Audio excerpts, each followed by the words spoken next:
Hey, good morning, everyone. So, I want to touch a topic about wellness, and I want to make sure that what we are doing today is touching the topic of the meaningful wellness of wholeness. But it's not just that. We want to do it through the lifestyle habit of equanimity. Because I noticed that through all of the personal development schools that I have come across and the ones that I aspire one day to be able to complete, equanimity seems to be the number one thing that I feel like unless we have that, it's almost impossible to grow. Why? Well, because no matter what doctor's degree that you have, when you're triggered, you lose all of that. And I'm reading Dr. Viktor Frankl's book, Man's Search for Meaning, and he talks a lot about logotherapy. One of the biggest contributions that he's done is to let us know that in between an event that's triggering you, something that someone said, did, or the way someone looks, so something happens to you, it starts raining on you real hard. In between that stimulus that you get to react and your actual reaction, you could actually exercise yourself to respond within that time. I mean, you feel like there's a reaction. No, but you could learn to adapt yourself to stretch out this zone where you get to respond better in a way that you don't put yourself in danger. You could say the wrong thing to the wrong person, I'll tell you that, and things could turn real bad real quick. And we could hurt people really easily with our words, worse than with what we could do by punching someone in the head. Because what you tell someone sometimes, it really changes their belief system they have about themselves. They start doubting themselves. They feel a lot of people are telling them similar stuff. They don't know what's written on their forehead for people to talk that way. So you might be hitting someone that's already down, and that's just not what they needed to hear that day. They just needed someone to listen to them.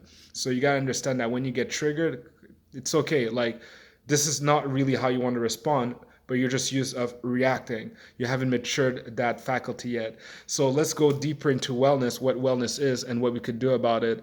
But our wellness is our ability to respond, and equanimity is your ability to even your emotions, especially in critical times. So it's when things trigger you that you're able to calm down your emotions so your emotions work for you, but don't start like telling you left and right what buttons to press right away. It's like, oh, I'm in charge here.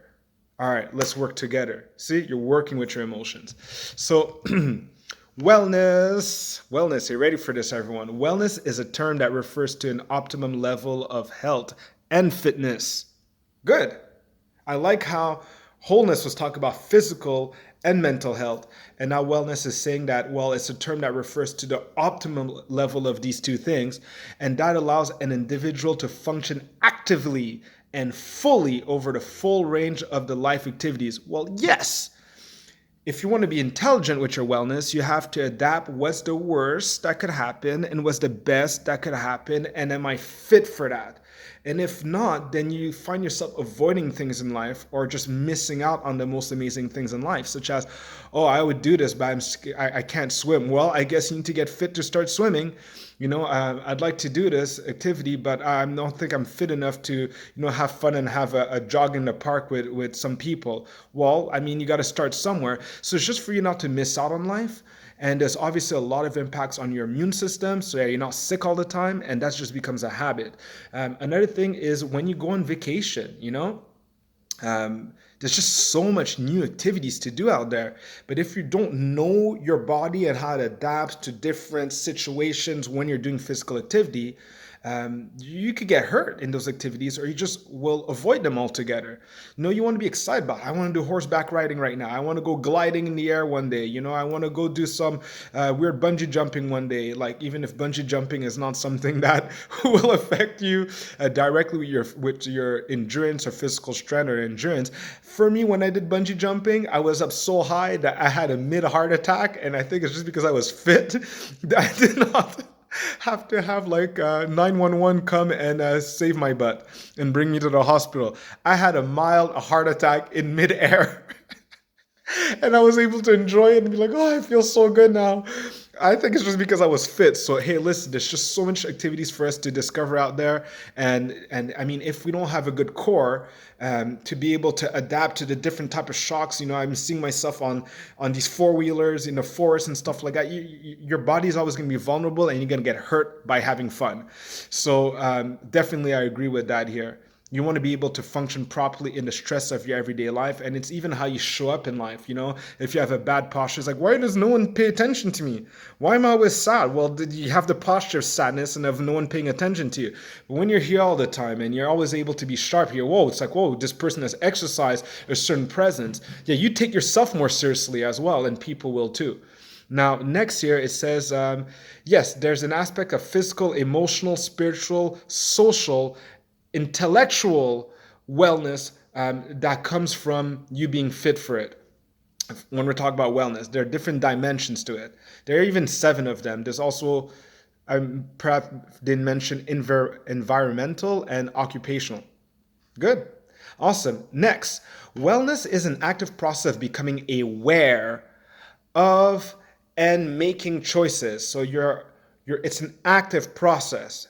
Okay, it's not like when I get there, I got my certificate, I could go do something else. No. So there's an active process of becoming aware. I think becoming aware of yourself too, and of making choices towards a healthy and fulfilling life. I think I could just stop right there because it's about getting yourself. And I love Dr. Young's comments and opinions and research on being whole. And we're seeing that wellness is actually about making yourself whole.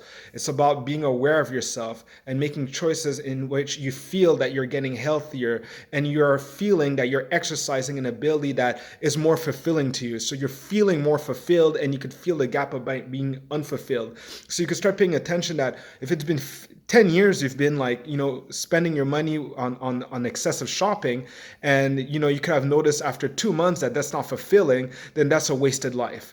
If you're noticing that it's by spending all night watching Netflix movies that you're going to fulfill yourself and you still don't feel more fulfilled, then maybe you could have directed yourself to different types of movies that would actually allow you to feel that, this is a little bit more fulfilling and I don't need to spend my time just watching those movies. The movie that's more fulfilling gets me to do another activity that's more fulfilling. So there's a more fulfilling path that you're following and that you're connecting with.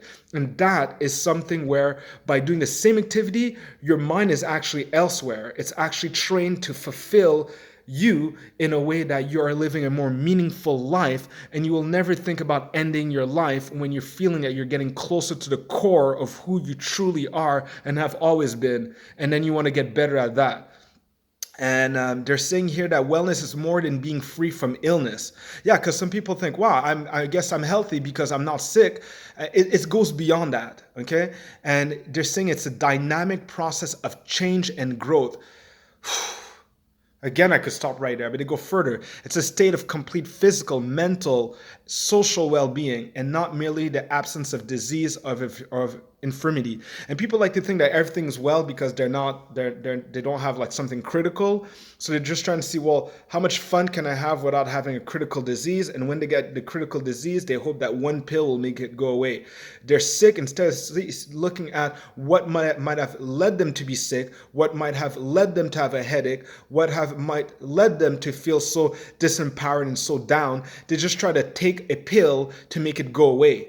But how about those things are trying to tell you and signal to you that there's something that is not working in your approach of daily life? So you're continually searching and connecting the dots of what you could be doing differently that enables you to have this better health, because as you grow older, it's easier for you to have less of your health. So as you grow older, you need to become more and more of an expert of what wellness is.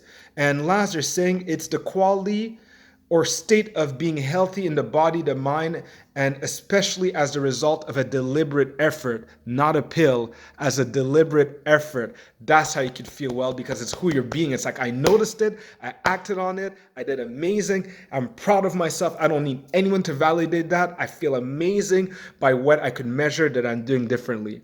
Have an amazing time, anyone, and have a good day.